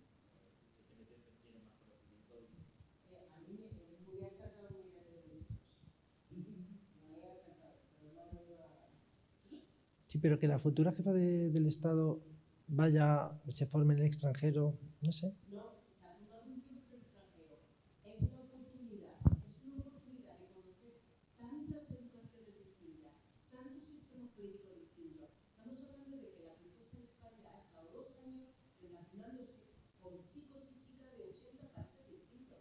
Eso, yo conozco a gente que ha estado. Yo digo compañeros que han estado en el internacional por sus estudios nada más. Y eso ha sido absolutamente gratis. O compañeros de la carrera. Y tienen. Yo no lo digo por el dinero, ¿eh? No, pero yo me refiero que no va a ser internacional no es porque por dinero, sino que por estudios, o sea, por preparación, tienes que prepararte, o sea, tienes que conocerlo, prepararte desde pequeño y que después tu grupo a seguir las técnicas para estar. Y que informan fenomenal. Pero la posibilidad de conocer tan joven tantas culturas distintas, eso es una maravilla. Estamos hablando de 8 países. Fíjate que yo me pregunto si realmente conocerá muchas culturas distintas, es decir, si los hijos de las élites que suelen ir a esos colegios no son gente ya casi completamente globalizada, ¿no? No lo sé. Que tienen de todos los tipos de estamentos sociales y que hay gente en esos colegios donde los padres tienen para comer y poco más. Uh-huh. O sea, que es que no es que ahí vaya solamente gente de millonarios, ni muchísimo menos. Sí. No. Depende de qué colegio también hay más o menos. Yo desde luego conozco a gente que ha estudiado ahí. Yo no te estoy hablando de gente millonaria porque está hablando de ningún pobre. Está hablando de gente normal que tiene para vivir. Y son los que me lo han contado, y son los que a mí me informaron porque yo los conocía. Yo solo conocí porque entrar a la trabajo y tal. Y desde luego a mí me pareció fantástico el sistema, cómo está y cómo te lo cuenta y cómo te informa de cómo se financia y todo. A mí me pareció, no sé si habrá cambiado ahora mismo, ¿no? Pero desde luego, cuando yo acabo de tener conectar a mis hijos, les dije, venga, adelante. Y me dieron toda cómo los tenía que preparar y todo para que pudieran desarrollarse para hacer el máster. Sin ningún problema, le daban la beca. Pero sí, yo creo que los tres no más, no porque es estupendo y claro, que yo pueda conseguir eso, que pueda pagar eso estupendo, pero que algo que es público español, que lo diga, se tenga que ir al extranjero porque en la propia España no lo hay, eso sí, tío. Que no, Son privados y en España hubo un intento de hacer uno en el norte cuando ya estaba, tenían hasta, tienen que tener informe del equipo de dirección de los colegios internacionales y todo eso, cuando ya tenían todos los informes y cuando ya les dijeron todo lo que tenían que hacer, cogieron, pidiendo ya que hicieran todo lo que iban a hacer y lo abandonaron. Y ahora hay un colegio que está intentando, me parece fantástico porque está poco a poco, está en plan empezando por muy buena idea, por los intercambios, de que vengan chicos de fuera, que más chicos de España fuera, hasta conseguir hacer el colegio, los fondos que sigan. Pero es sistema también de saber español, que es que ahí no ganas dinero de la mesa.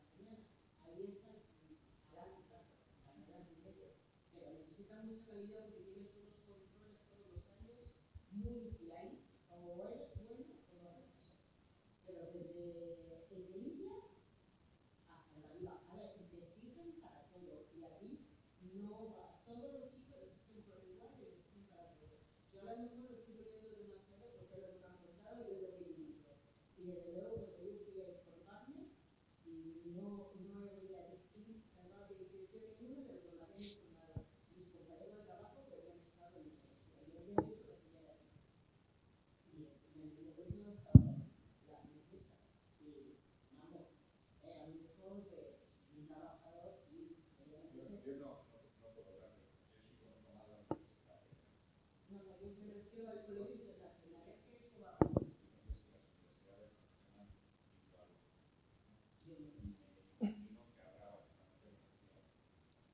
Es que el colegio internacional es absolutamente particular, se ha llevado por su fondo y se hace como universidad, el señor que lo creó y le dejó todo el fondo para que se creara su alemán, que lo creó, no como universidad, le dejó todo su patrimonio y todo, y a partir de ahí se han ido creando los colegios y se han ido ampliando. Entonces, con el dinero que se va creando, se van ampliando más. En América y en dos países, no me acuerdo, hay dos colegios internacionales. Entonces, también tú vas diciendo que hay bastante. Ojo, La pena es que en España con los años creado, y además hay tiene sitios. a ver, yo es que creo que, bueno, o sea, a mí me cuesta mucho creer que no se pueda conseguir aquí ese mismo tipo de formación en ningún otro centro de España, o que haya una diferencia tan grande, ¿no? Como para hacer algo tan simbólico, negativamente simbólico, como enviar a la heredera del trono, a la futura jefa del Estado, a estudiar en el extranjero. O sea, a mí me chirría. A mí sí, o sea, porque... O sea,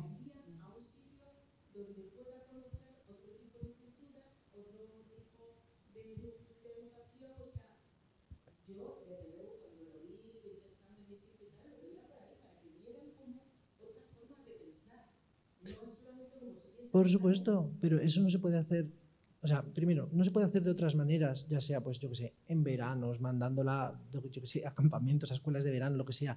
No hay colegios internacionales en Madrid, sí que los hay varios. O sea, no sé, y luego... ¿Cómo? Claro, cuestión de estatus, pero no solo de eso, a mí lo que me apura es que al final sea eso, un centro de formación de élites transnacionales desarraigadas, no, que al final pues eso, no tienen patria, digamos, ¿no?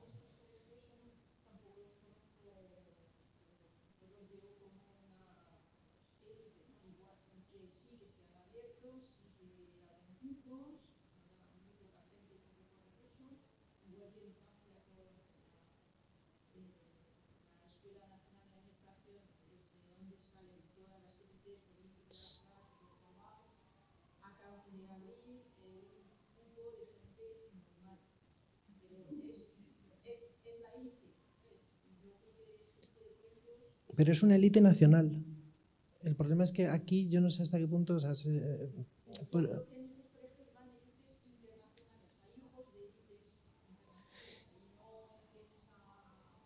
no, claro.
No, pero han ido por un gesto, digamos, vamos a decirlo de manera fea, por una limosna, por caridad. Es decir, no lo han hecho porque tengan derecho.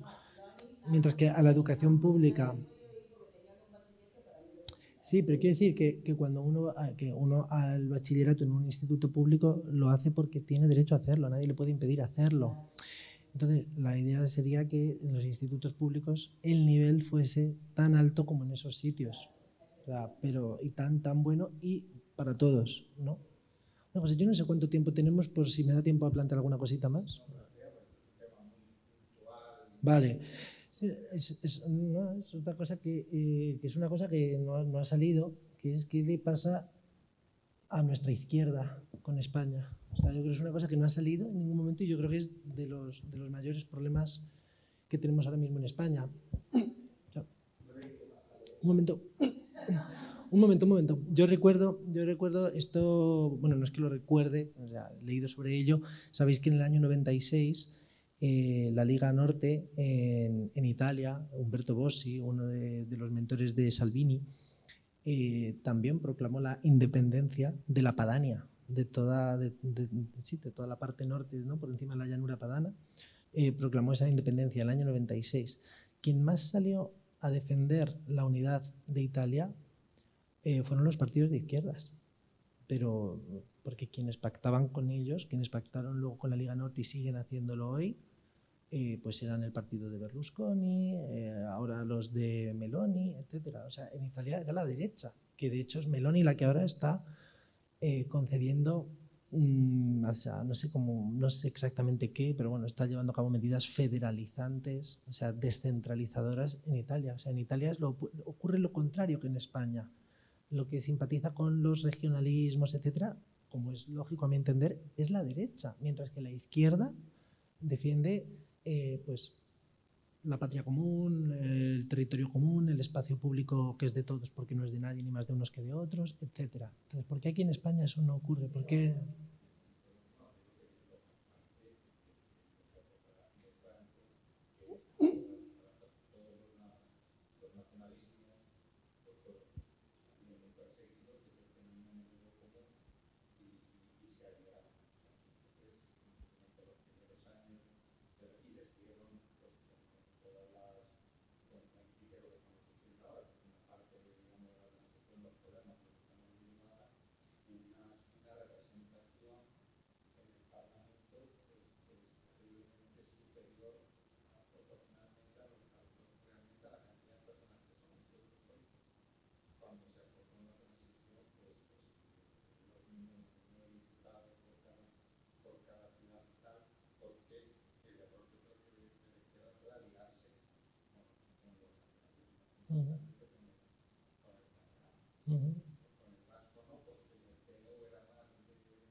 ¿Lo dices por la ETA, los Abertzales?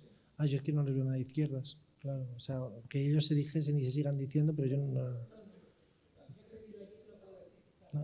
a mi entender es fascismo étnico, punto. O sea, no hay izquierdismo, no hay izquierda. O sea,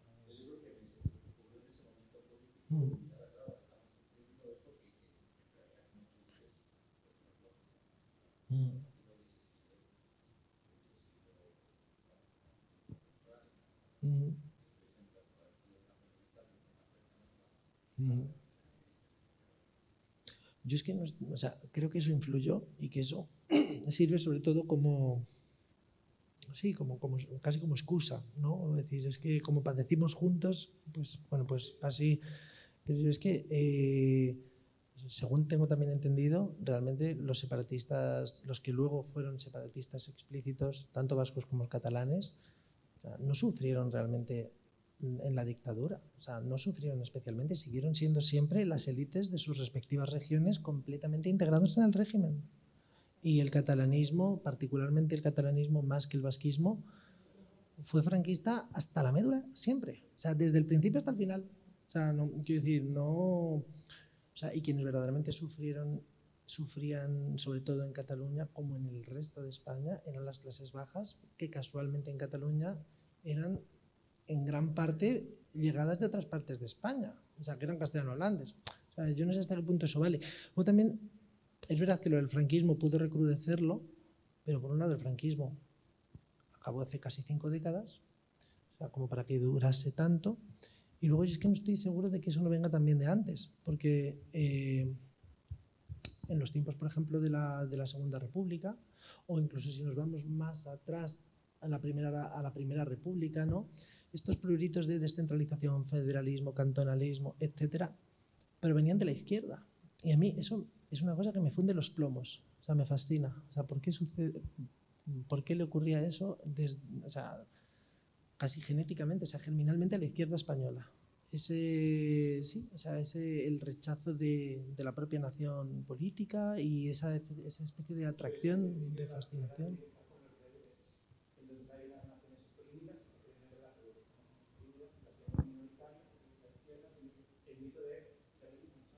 Goliat.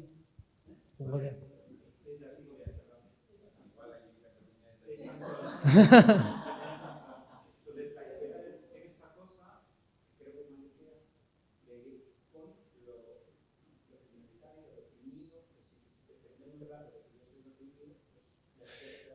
Pero eso podría vender en Madrid. Pero ¿cómo puede vender allí donde claramente se ve quién es la élite en cada lugar? O sea, porque ellos lo saben. Saben que los que viven en los barrios ricos...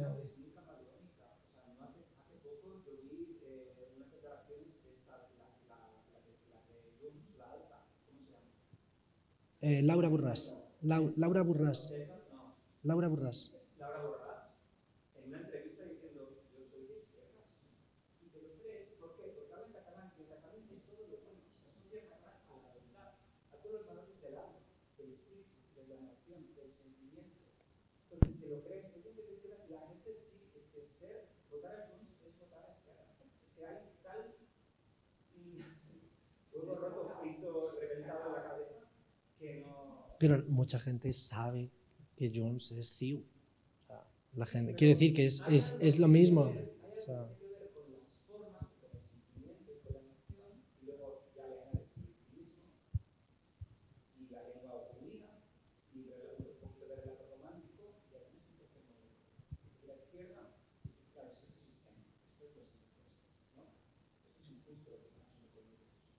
pero incluso después de tantos años en que no han dado muestra de ningún sen, en que no han mostrado ningún tipo de delicadeza, al revés.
Yo con eso no estoy de acuerdo.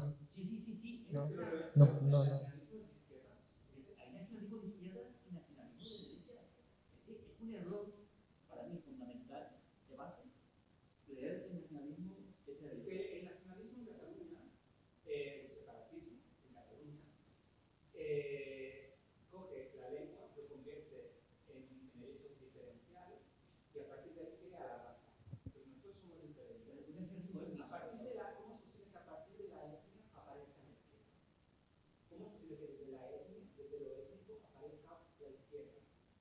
Es que no es posible. Es imposible, porque hay nacionalismo, claro, O sea, yo te preguntaría qué definición das de izquierda y derecha para decir que puede haber un nacionalismo de izquierdas, porque para mí es totalmente imposible. No. No, nada, cero. Bueno, Claro, por ejemplo, PSOE, Podemos, Sumar, serían partidos españolistas. No dejen, entienden que hablamos un proyecto de España, pero serían separatistas. Es decir, yo, hemos hablado, claro, hemos hablado de que por qué la izquierda conchabea con el nacionalismo. ¿Acaso no más de la derecha? sí, pero es que de la derecha me lo puedo esperar, de la izquierda no. Pero a eso voy. Es decir, en el fondo, lo que le pasa a la izquierda es que, voy a intentar simplificar, ¿vale? Decía el presidente de Uruguay, que la patología de la derecha es lo racionario y la patología de la izquierda es el infantilismo. ¿Vale? Yo creo que la izquierda intenta encajar algo que está bien en su nariz, es imposible encajarlo, lo que intenta. Por ejemplo, ¿por qué Sumar se ha separado con más países dentro del mundo? Porque se empezaron a dar cuenta de que hay un sentimiento español y de mucha gente de izquierda que se siente española. Es decir, a mí como trabajador, a mí, ¿por qué voy a ser diferente de uno? Que a mí lo que me interesa es que tú defiendas mis derechos laborales, mis derechos sociales. Porque a mí me gusta ser español, pero con un vasco, con un gallego, me da igual que hablen mínimamente, mientras defiendas lo que no tuyo. O muy bien, ya se están dando cuenta. Ya, pero en esos territorios se está señalando otra cosa. Sí, pero fíjate, es que aún así, electoralmente, no se refleja. Entonces, hay un empate técnico, un empate de conllevancia, que llevamos ya 100 años. Porque yo le decía a usted a Gacet, el problema de Cataluña fue un problema de conllevancia. Una cosa, empate, no hay, yo creo que hablas de empate, o sea, empate en clave, digamos, en clave regional. Es decir, si perimetras Cataluña, dices hay un empate entre unos y otros. Yo creo que ni siquiera. Pero es que no hay que tomar Cataluña como unidad de medida. Hasta luego. O sea, es que no es, o sea, no podemos decir, es que está la sociedad partida en dos, separatistas y no separatistas. No, pero quiero decir que no se puede decir que haya un empate, sino que realmente es 2 millones de personas frente a 46. O bueno, vamos a quitar seguramente porque haya muchos que simpaticen o que haya otros nacionalistas, etcétera. Pero no es, ni siquiera es 2 millones o 2 millones y algo sobre 7,5 que hay en Cataluña. No, es que es, o sea, el sujeto somos todos. O sea, no hay que tomar la demarcación, pero es que caemos mucho en eso, en tomar lo que es la región, la demarcación, ¿no? Nada, no existe algo así, yo creo, vamos, no. Es que no tiene sentido. El concepto de derecho histórico es que no. Claro, es que a eso voy. Es que se basan en derechos históricos. Por ejemplo, al País Vasco tiene el concepto económico porque fue una ley de apasionamiento que se dio en 1976 cuando el Estado intentó que no hubiese fuerza. Pero no pudo porque no tenía la suficiente fortaleza. Y eso son derechos históricos. Esos privilegios. Pero claro, cuando tú oyes hablar de las cortes, es decir, que eran experimentos democráticos, tienes que reír porque es anacrónico. Por eso cuando dices histórico es un lenguaje de todo puramente esencialista. Como cuando hablan de las constituciones catalanas, por ejemplo, dicen es que las constituciones, pero eso no eran una constitución, no eran una carta magna, pero lo ponen como. O por ejemplo, yo también doy caña a Napoleón Español cuando dice España empezó con Pelayo. No, a ver, y el andaluz al califato de una otra España. Claro, eso voy. ¿Por qué nos retrotraemos? Es un etnonacionalismo, es un nacionalismo esencialista. Y yo digo, ¿a dónde va? ¿A dónde queremos parar? Entonces, claro, a mí me gustaría decirle a esos, ¿a dónde vais? Si tan izquierda soy, reflejamos entonces que defendéis un discurso internacionalista de somos de los pueblos, los que somos de los pueblos, porque tenemos que estar separados. Y esta es la discusión, este es el territorio de debate de la izquierda, de todo en España debate en este. A mí, una cosa que has dicho del infantilismo, que dijo Mujica, ¿no? Lo has comentado. O sea, yo creo que uno de los problemas, digamos, es que me da rabia decir la izquierda porque yo no considero que sean de izquierdas, pero desde un punto de vista normativo. Pero lo que pasa es que en ese caso las personas de izquierdas, entre las que me incluyo, somos poquísimos, ¿no? Porque yo no considero que la mayor parte de personas que dicen o creen ser de izquierdas lo sean realmente. Pero digamos que yo creo que ese infantilismo consiste en gran medida en algo así como oponerse porque sí, ¿no? Es decir, sí, es la rebeldía por la rebeldía. Sí. O sea, es el hecho de que hay pues lo oficial, ¿qué es lo oficial? El Estado, pues contra él. Si estos se oponen contra lo más oficial, lo más... También eso, sí. La anulación del... A mí me preocupa muchísimo. Sí. No eres conciudadano, eres mi enemigo. Por ejemplo, igual que el partido de la derecha, critica pues lo que el partido de la derecha hacia el Vox, ¿no? Pero cuando defiende a España, habla de la nación, habla de Estado, la esencia de España. Pero ¿qué partido defiende el Estado? Que es lo que nos da una sanidad, una educación, que vivamos bien, que tengamos un estilo de vida. Eso sí lo he visto por mi izquierda. Es que es el camino. Hemos construido un Estado que nos ha dado buenos réditos. Porque nos hemos pasado a la crisis económica, hemos pasado al coronavirus, hemos tenido problemas. Hemos vivido unos 40 años, yo digo, bueno. Y eso es lo que hay que defender. El Estado. La nación política. La unidad del Estado. Eso para mí es mi postura. Yo creo que no es fundamental. Porque para qué instituto, a mí, claro, yo soy esta historia y me preguntan, pero Juan, ¿cuándo nació España? Y yo les digo, 1812. No, eso es mentira, vaya viejo de historiador. Pero como nación política de España nació en 1812. Pero como nación política, como todas las naciones, nacieron en torno a esos años. ¿Pero significa que en 1700 no existía España? ¿O que en 1700 no existía Francia? ¿O en 1600? Existían, claro.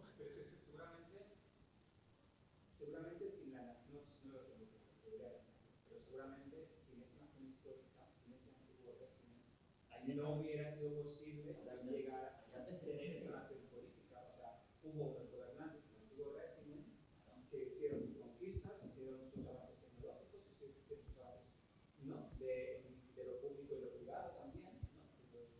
Entonces, ciertas aventuras, ciertas conquistas tal, que pudieron permitir que en un determinado año, en 1812, fuera posible el Estado de la Edad Moderna. Es decir, que olvidarnos del antiguo régimen y de que ese antiguo régimen ya tenía un concepto de España y que estaba construyendo algo civilizatorio.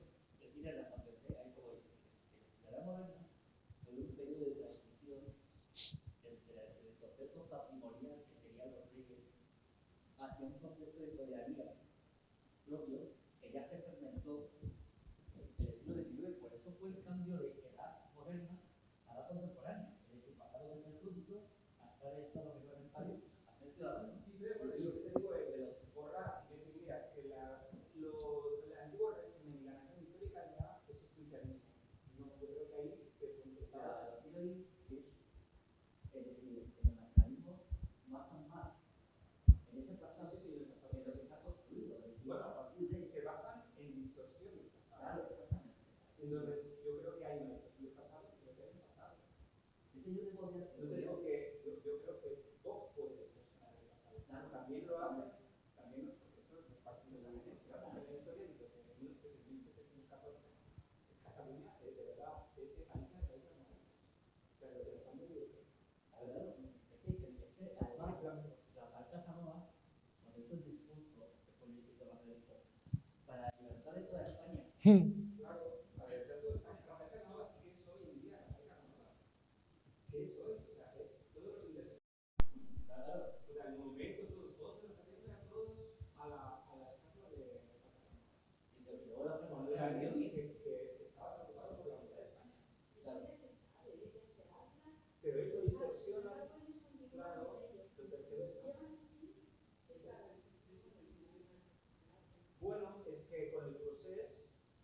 jugaron bien sus cartas al principio, luego hubo un basta ya y les cayó un chaparrón de verdad. Que se han vuelto de A mí has dicho una cosa cuando has dicho... Sí. Vale, venga. Vale. Ujú, vale. Una postilla... Sí, sí, sí. Mucha tela que cortar, ¿no? Sí. Es muy agradable hablar así. Sí, es fundamental. Sin nacionalismos, sin nada abiertamente Ujú. sobre temas de los que ninguno somos gran expertos, pero todos Pero todos tenemos opinión, a todos nos preocupa, a todos nos interesa. Sí, sí, sí, sí. y escuchar a los otros, porque realmente ayer cuando la primera vez de repente empezamos a hablar de mira, me ha pasado esto, me ha pasado lo otro, un desconocido, ¿no? Pero es como wow, que no es el coordinador de este centro programa.